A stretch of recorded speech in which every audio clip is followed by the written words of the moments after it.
ice and snow. But before that, let's talk about severe weather. Around this morning, but in parts of California, the situation is turning dire. People in California's mountains are still trying to dig out from record-breaking snowfall for this time of year. Dangerous travel conditions make it impossible for some to leave their homes. Jonathan Vigliotti is in Crestline, California. That's a hard-hit mountain town about 80 miles east of Los Angeles. Jonathan, good morning.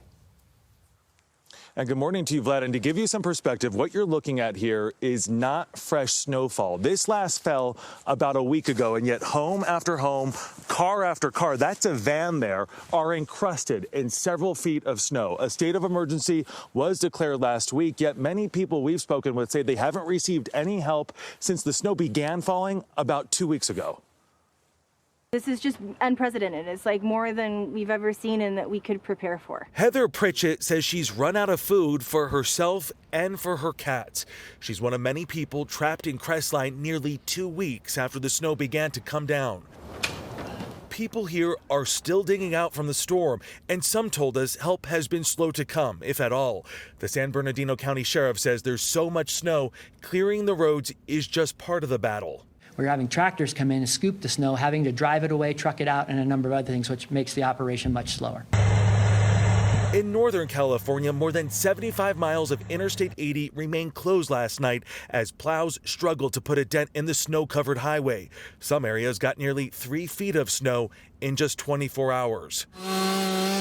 Meanwhile, at least a dozen people died in weather-related incidents across the southeast after powerful winds and rain slammed the region over the weekend, at one point leaving hundreds of thousands without power. Power is also a concern here in Crestline, where Lynn and Glenn Overton told us they haven't had electricity for 11 days. We do have a generator, but it runs on the gas line. I have a friend who lives up in the fucking mountains, and she was like posting about how angry she is that people were coming up to hit the POW, I guess. And they don't have any stock. Like, they don't have any food remaining in the grocery store, so people are having a hard time feeding their families that live up there, and there's no way to like use their regular methods. So she was mad that people were coming up and like also purchasing shit from the grocery stores instead of like bringing their own shit, which turns out is like a big problem for the tourists that want to go and snowboard and stuff. Like they're saying bring your own food and groceries instead of taking more out of the groceries up there, because like they have a hard time stocking up. And then our gas bill last month was over $400. So I can only imagine what that's going to cost. How the fuck does America not have better snow removals? I mean, what do you expect? Like, honestly. What do you mean? What? It's California. Like, these are areas that aren't ever supposed to get this level of snow. These are areas that do get snow, but never to this degree. That's part of the reason why they don't have like Canada levels of like snow removal. And it could be 5 to 6 more days, the Overtons are being told, before that power is restored. Free food is being distributed at specific locations, but with homes and cars like this, people can't get. Also, much like everything we've talked about in the United States of America, it is unfortunately not a problem that you can blow up. So that makes it really hard, because it's not something that you can just like use Raytheon laser guided missile systems on.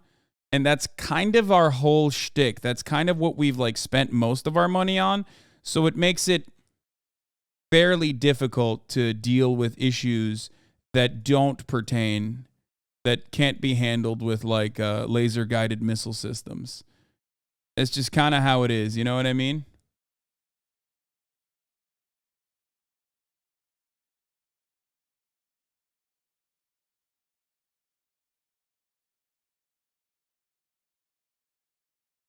In Buffalo, this is a Tuesday because they have the process in place to deal with it. Yeah.